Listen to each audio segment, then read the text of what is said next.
Queridos irmãos e irmãs, o Senhor vos dê a paz que necessitamos, a paz que é realmente a pessoa de Jesus Cristo nas nossas vidas. A paz não é um sentimento, a paz é Ele, o príncipe da paz, Jesus de Nazaré. E aqui do Chipre, nós desejamos para todos vocês, queridos irmãos e irmãs, a paz do Senhor Jesus. Aqui no nosso programa, na Escola dos Apóstolos, nós queremos crescer no dom da paz. Aqui do Chipre, onde nós temos dificuldades, porque a ilha do Chipre é ocupada, nos 37% é ocupada pela Turquia, temos a divisão, podemos chamar assim, mas nós queremos testemunhar aqui da ilha do Chipre que a Igreja Nascente, que aqui na Terra Santa e por aqui iniciou, é o sinal da paz, mesmo com as suas dificuldades, porque a paz não é somente algo que nós recebemos do externo. A paz inicia dentro de nós, nos nossos corações, nas nossas vidas, com as pessoas que estão mais perto, com os nossos parentes, com as pessoas que amamos. E dizia Santa Clara, paz para os que estão longe, paz para os que estão perto. Nesta paz nós acolhemos, nesta paz nós crescemos. Por isso nosso programa de hoje tem como tema, Deus não faz distinção de pessoas. Deus não faz distinção de pessoas porque a Igreja de Cristo é a Igreja que ama a todos. E quando estamos em paz, quando nós vivemos nesta harmonia do Espírito, na paz do Senhor, nós acolhemos os irmãos.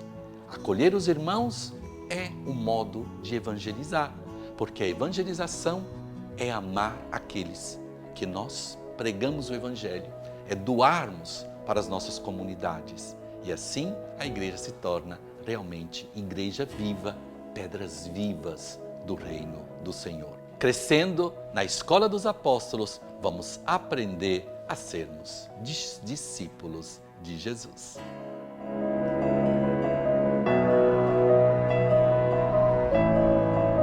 Qual a importância do batismo de Cornélio, um pagão, para a Igreja Nascente?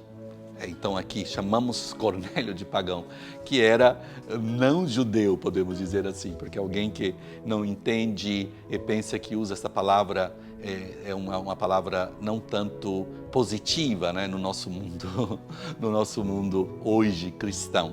Sim, Cornélio foi o primeiro não-judeu batizado. Nós estamos nos Atos dos Apóstolos, capítulo 10, versículo 18. Quando Cornélio foi batizado por São Pedro.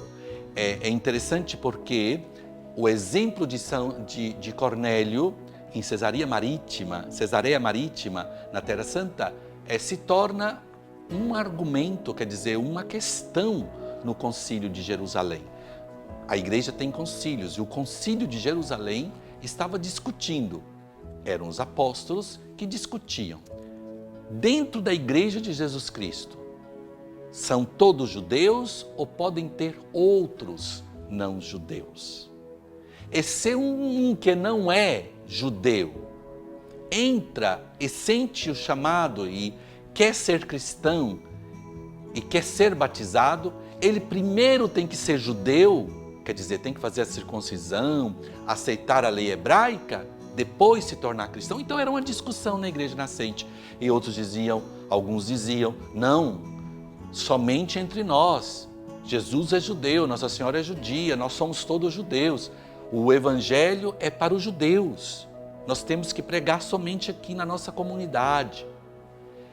E São Pedro diz, olha, o que aconteceu com Cornélio, que era gentio, é um exemplo para nós. O Espírito Santo desceu sobre ele. E o Espírito nos diz que não faz distinção de pessoas. E Cornélio não tem que se tornar judeu para ser cristão. O Espírito Santo, pelo batismo, fez dele uma nova criatura. E hoje ele é membro do corpo de Cristo. E a discussão nasceu entre eles. E no final, decidiram, não. Aqueles que não são judeus podem ser batizados, porque Deus não faz distinção de pessoas. São passos importantes para a comunidade judaica cristã dos primeiros discípulos com os apóstolos. Quando aparece na frente de Pedro todos aqueles animais, aqueles peixes, tudo aquilo que eram considerados impuros, e o anjo diz a Pedro: olhe, pode comer, mas eu não posso. Pode comer, não diga mais impuro, não chamar impuro aquilo que Deus criou. É um passo importante, que são podemos dizer, a observância, né? O observar os preceitos alimentares também para a comunidade judaico-cristã da Igreja Nascente. Mas foram passos, concílios, e Cornélio se torna o ícone desta possibilidade, porque Cornélio recebeu o batismo, recebeu o Espírito Santo, se tornou membro do corpo de Cristo como cristão, e não sendo judeu.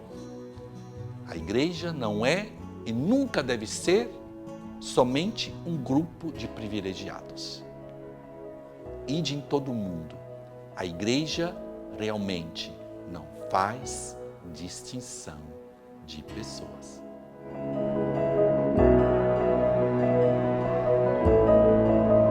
A pergunta é: o que Jesus quis dizer com a frase: o que torna impuro o homem não é o que entra nele vindo de fora, mas o que sai do seu interior?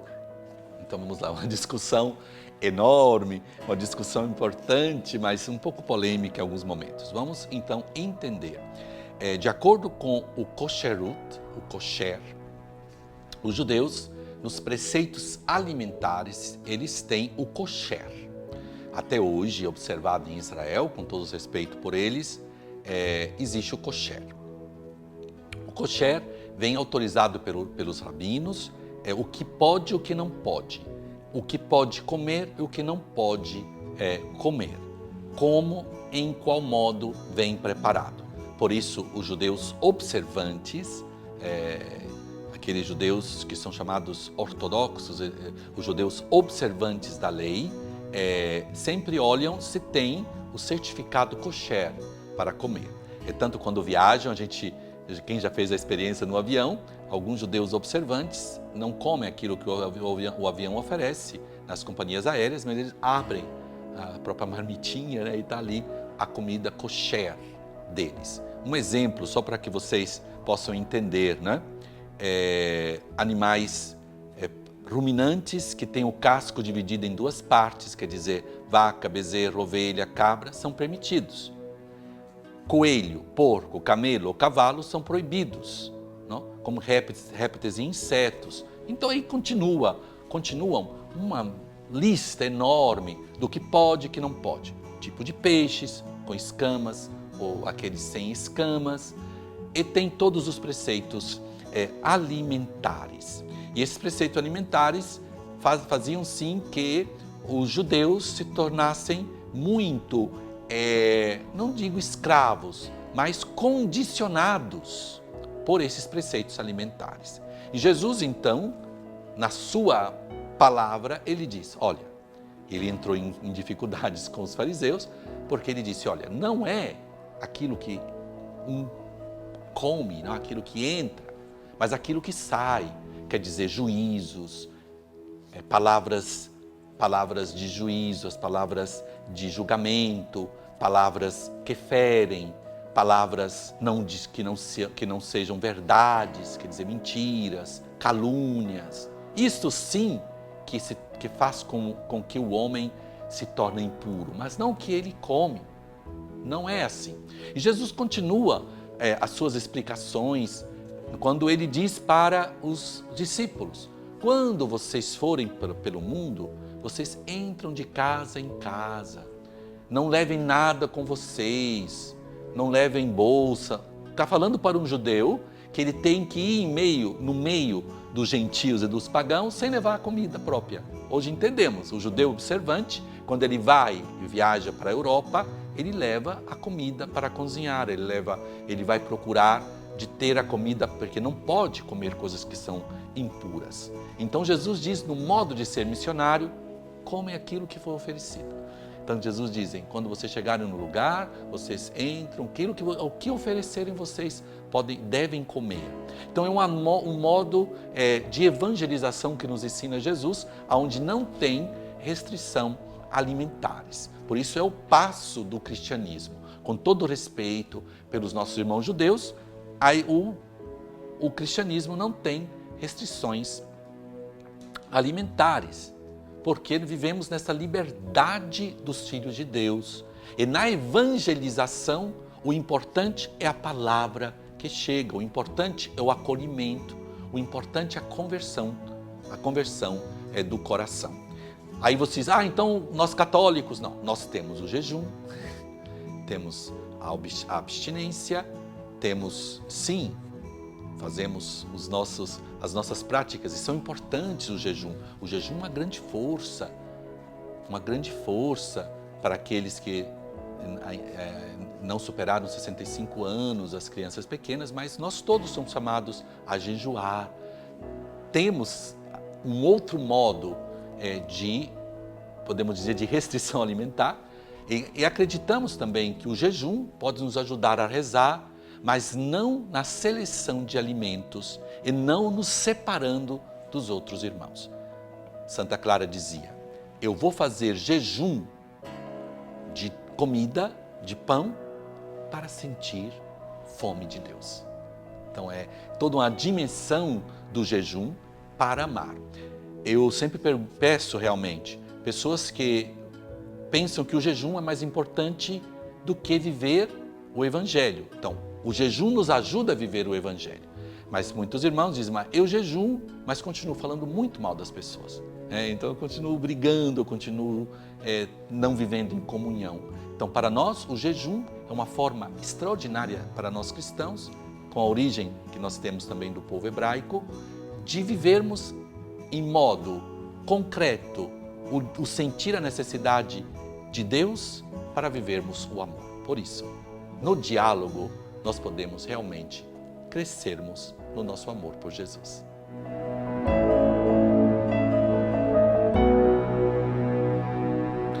Uma pergunta que eu penso que Papa Francisco ficaria muito feliz, que a resposta nos dá Papa Francisco, certamente nos dá o Evangelho, mas Papa Francisco insiste com todos nós. A salvação é para todos? Então, quando nós estávamos em Portugal, na Jornada Mundial da Juventude, na GMJ, Papa Francisco repetiu com muita força, para todos, para todos. Foi muito interessante, porque os jovens depois repetiam em continuação o nosso grupo, o meu grupo, que são de origem aqui do Chipre, que falam grego e inglês, então eles repetiam em espanhol, em português, para todos, para todos, para todos. Sim, a salvação é para todos, o anúncio é para todos, sem distinção de pessoas e sem condições. Sim, você não coloca condições para a salvação, porém, não tem condições, mas não quer dizer que não tem consequências. Atenção!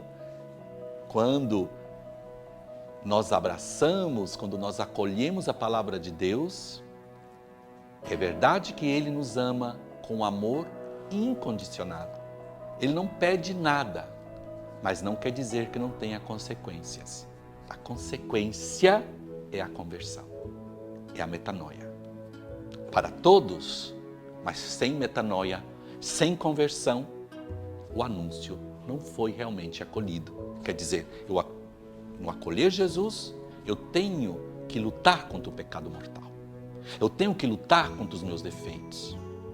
Se eu acolho Jesus na minha vida e quero que Ele seja o meu tudo, eu não posso continuar com a pornografia, Eu não posso continuar com a traição. Eu não posso continuar com a vida dupla.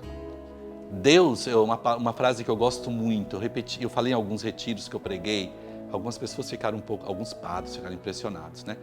Deus aceita o resto, mas não a metade. Muitas vezes você errou na tua vida, você caiu naqueles pecados mais difíceis, os pecados mais duros, pessoas que estavam na droga, na prostituição, você caiu, você vem do pó, como dizia um jovem padre, eu venho do meu nada, Deus pegou o que restou de mim. Né? Então Deus, Ele acolhe até o resto, os restos sim, mas não a metade. Quer dizer, eu não posso dizer a metade é para Deus, metade é para o mundo. Eu não posso dizer metade é para Deus, metade é para o prazer do meu corpo. Eu não posso dizer metade não, aí não é conversão. É verdade para todos, mas com as suas consequências. E a consequência é o tudo, é o tudo. Nós temos muito medo de dizer a verdade, e não dizer para os jovens, Deus não quer a tua metade. Deus não quer mesquinez. Ele aceita o que sobrou, podemos dizer assim, porque se você vem numa situação de conversão, como Santo Agostinho, como outros santos que passaram por todos os tipos difíceis e terríveis de pecado, né? Então Deus acolhe o que sobrou, mas Ele não quer nunca e não aceita a tua metade. Para todos, mas com consequências. Vamos ter coragem de dizer, porque algumas pessoas estão entendendo que esse para todos quer dizer, eu posso acolher Jesus e continuar lá no meu pecado. Eu vou acolher Jesus, mas não vou fazer nada para mudar a minha vida. Eu vou acolher Jesus, mas vou continuar com a minha vida aí, como é, ferindo as pessoas na sexualidade, na afetividade, com as minhas fofocas. Ah, mas Deus é para... Não, a igreja não é para santo, eu estou aí, todo mundo é igual. Não é assim. Para todos, mas com consequências. A consequência é a chamada à santidade. Então, uma pergunta que muitos irmãos e irmãs que estão fazendo o seu exame de consciência, porque tantas das vezes o mal, né, entra na nossa mente, no nosso modo de pensar, e não se dá conta realmente, não? Porque pensar não é normal, eu sentir, eu pensar, eu agir assim, é o meu modo humano, eu sou assim, meu caráter, o meu signo, agora tem essa história, eu sou assim, e vamos aí errando e fazendo sempre erros maiores. Então a pergunta é, como superar o pecado de distinção de pessoas? Gostei porque é chamado de pecado, realmente é um pecado. O pecado de distinção de pessoas é realmente um pecado que nós devemos confessar. Eu sempre digo nas minhas homilias em inglês aqui no Chipre, onde temos essa dificuldade dos nossos imigrantes, dos nossos refugiados, daqueles que chegam de outros países, onde a cor da pele é visível, que são diferentes, né? Eu digo sempre que racismo e cristianismo não são compatíveis. Distinção de pessoas e cristianismo não são compatíveis. Eu posso chamar com a minha vida, com o meu exemplo, chamar ao Evangelho, mas nunca fazer a distinção das pessoas. O modo de evangelizar é o amor, é a acolhida, é o ouvir, é o ajudar o irmão a sair das suas dificuldades e também acolher pessoas que vêm de religiões diferentes, podemos dizer assim, ou de pensamentos diferentes, acolhendo sem fazer distinção. São seres humanos, o respeito pela pessoa humana, isto é a nossa identidade cristã, o respeito pelas pessoas. E assim nós crescemos nesta universalidade do amor cristão. E dentro da igreja, dos irmãos que são católicos, que são cristãos, mesmo se não são católicos, o perigo do racismo pela cor da pele, pelas condições sociais, da onde moram, de qual estado vêm, de qual condição econômica vêm, Se acontece isso dentro da igreja, é um grande, grande pecado. Acontece, padre? Acontece. O racismo não terminou. Não, eu encontrei muitas pessoas que falam, padre, eu não sou racista. Eu não sou racista, mas quando você vê no modo, ele vai tratar aquela pessoa que tem uma condição social com mais vantagem em um modo diferente. Ele vai tratar em um modo diferente aquela pessoa que tem aquela cor da pele. Mas eu sou cristão. Não. Se você tem o racismo no teu coração, comece a fazer o teu exame de consciência. Você vai sentir que você precisa se levantar, ir no confessionário, confessar, pedir perdão a Deus e começar a agir diferente. Mas eu não gosto daquelas pessoas que são daquele estado, que não é daquela descendência. Não é compatível com ser cristão. Você está negando a tua fé. Você está indo contra o mistério do corpo de Cristo, da igreja. Cristo é a cabeça e nós somos o corpo. Todos os irmãos somos o corpo de Cristo. Gostaria de citar Evangelii Gaudium, no número 87. Aqueles que renascem da água do Espírito, os batizados, são chamados a sair de si mesmos e a abrir-se aos outros, a experimentar a proximidade, o estilo de convivência que transforma cada relação interpessoal numa experiência de fraternidade. E Papa Francisco, no Fratelli Tutti, nos lembra isso. A nossa vocação a acolhermos a Irmandade Universal. A Irmandade Universal. Acolhendo a todos. Fora da igreja, aqueles que não são cristãos, e também dentro da igreja. Não é acolher o que é errado, não. É amar a pessoa humana. E assim estamos vivendo o mistério da encarnação, de um Deus que se encarnou na história do homem, um Deus que se fez carne para tirar a barreira da divisão, para encontrar o homem. E nós, que não somos perfeitos, nos sentimos sempre amados e também acolhidos pela misericórdia de Deus. E neste amor nós amamos todos os nossos irmãos e irmãs. E uma abertura do coração, da mente e da vida para todos aqueles que de nós necessitam e de todos aqueles que estão ao nosso redor, perto de nós e também longe de nós.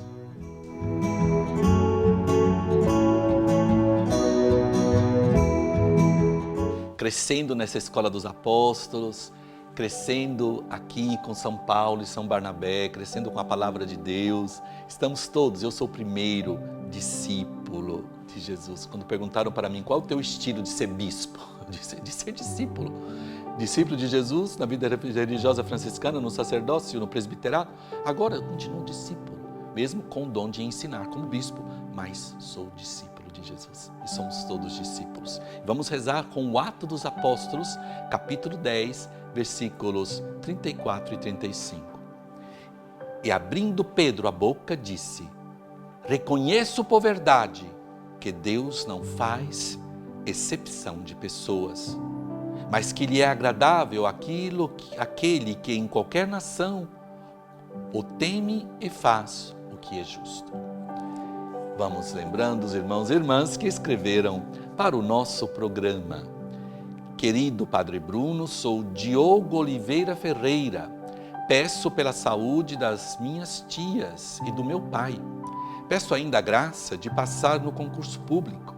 E peço por todos os nossos familiares, em especial minha mãe, que sempre reza por todos nós. Que Nossa Senhora abençoe a todos vocês. Boa tarde, sou José Henrique, do Rio de Janeiro. Tenho 45 anos. Por favor, peço oração por minha saúde e para que eu conquiste um emprego. Envie o seu pedido de oração para o nosso e-mail na escola dos apóstolos @cançãonova.com ou pelo nosso Instagram CN Terra Santa. Torne-se um sócio evangelizador. Acesse clube.cançãonova.com. E para termos a força para não fazermos exceção de pessoas e vivermos o Evangelho, vamos invocar o Espírito Santo.